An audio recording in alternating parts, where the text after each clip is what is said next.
incidente, këto tensione, cilat fatmirësisht nuk kanë shkuar në përshkallëzim, po edhe mund të shkojnë. Kujt i interesojnë? Pse bëhen? Përtej konsumit brendshëm. Ka ndonjë qëllim territorial njëra nga shtetet apo nuk duhet shkojmë të aludojmë deri këtu? Të gjitha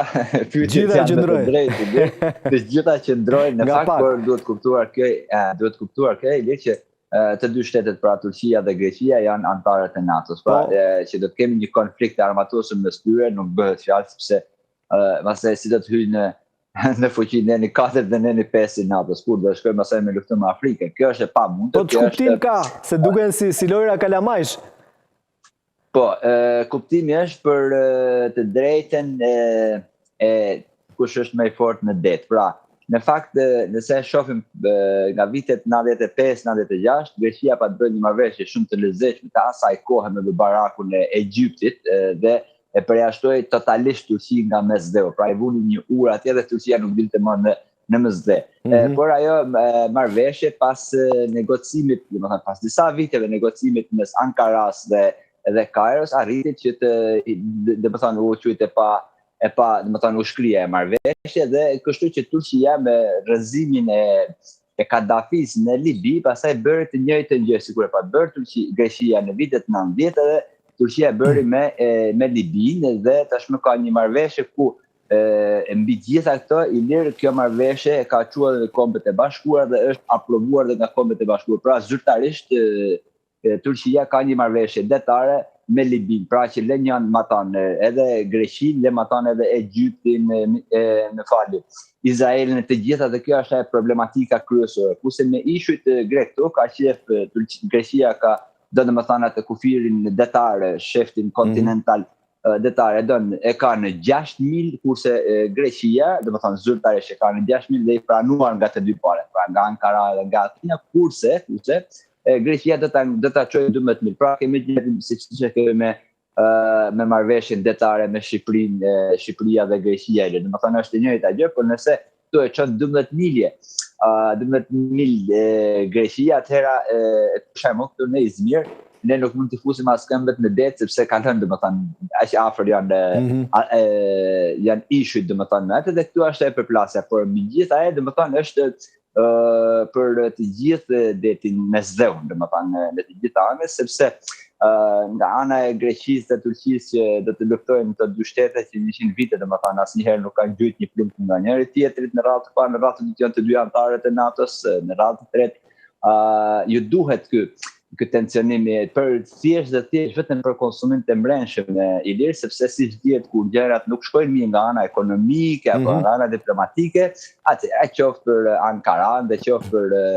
edhe për Atinën, është më mirë domethënë me kriju një armik ashtu, kurse nga ana tjetër kemi një gjë tjetër Ilir që siç dihet Amerika i dha F-35, domethënë F-35 të Greqisë, kurse Turqisë nuk e dha, tashmë duket sikur ka një është më pak me fort Greqia nga ana ajrore dhe më kështu, por normalisht dihet Turqia dhe përmendimet pas ka një ndërmendje pra. Domethënë janë ata por janë totalisht për konsum të mbrëmshëm dhe sidomos janë sepse kemi një luftë mes Turqisë e Greqisë, është e pamundur. Është e mundur nëse Greqia nëse NATO-ja eliminohet, pastaj okay. Jo, larg qoftë, shpresojmë që mos ndodh. Po është për të pasur vëmendje se e thash, incidentet janë përsëritur, kanë mbetur aty. Tani, në këtë pikë, si zgjidhen këto incidente? Takohen zyrtar apo mjaftohen vetëm me qëndrime me deklarata për shtyp? Çfarë ka ndodhur më herët? Çfarë pritet të ndodhë në rastin konkret? I është dhënë rëndësie e madhe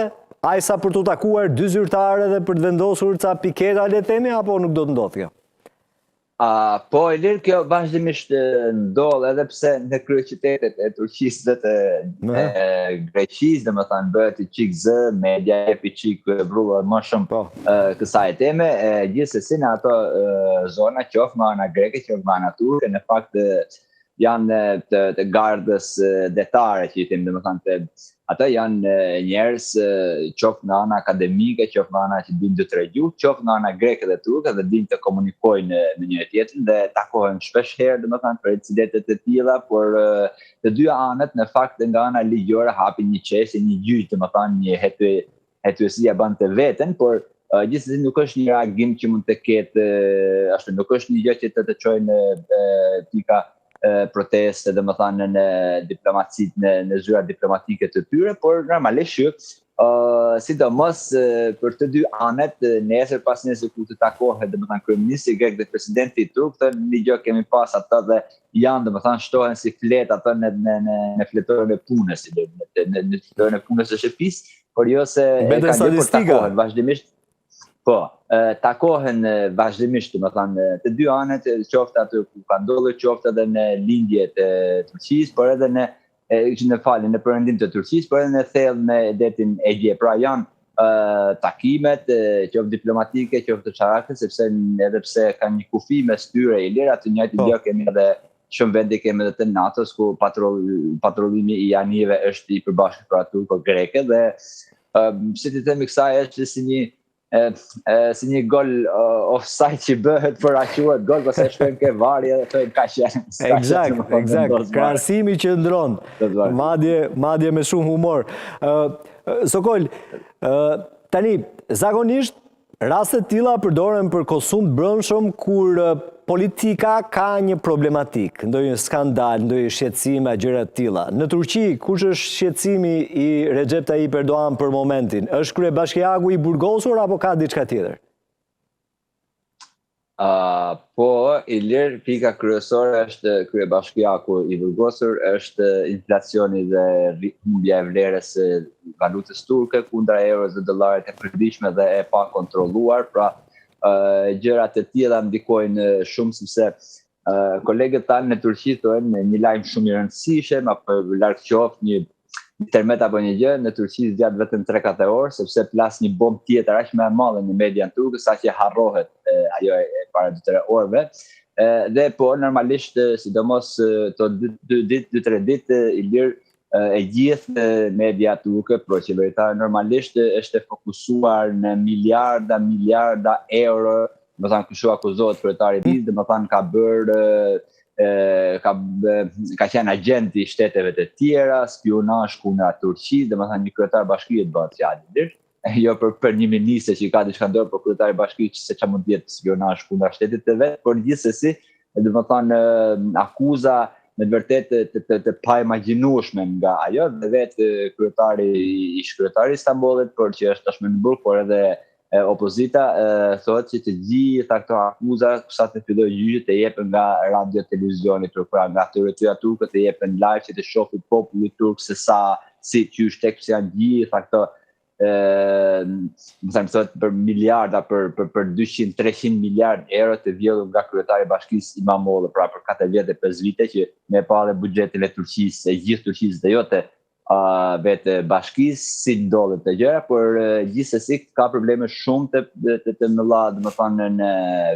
përqyeshmërinë tek populli, presidenti Erdogan dhe AK-partia, po ashtu edhe nëse referohemi edhe diplomacisë së Ankaras, ku pika e parë e diplomacisë së Ankaras që prej dekadave dhe sidomos në qeverinë e zotit president Erdogan është që Gaza, pra Mesjidul Aksaja, Jeruzalemi, xhamia e Jeruzalemit është kibla, domethënë është qabia jonë e parë, thotë Ankaraja, presidenti Erdogan, Hakan Fidan, ministri i jashtëm dhe të tjerë, por realisht ende atje po vriten njerëzit, pra janë për të ndruar edhe aktualitetin turk, nëse si nuk e di për mbledhja dot, por këto janë pikat kryesore që do të bëhen domethënë futën në treg Erdoganit. Pra, shoku se sot tash nuk ka shku në Korenë, në Afrikën e Jugut, në mos gaboj ku është mbledhja e 20-s dhe duke ardhur duhet të pasë lajme dhe aktualitete shumë të mëdha për të tërhequr vëmendjen nga problemet jetike që i ka Turqia në ekonomi dhe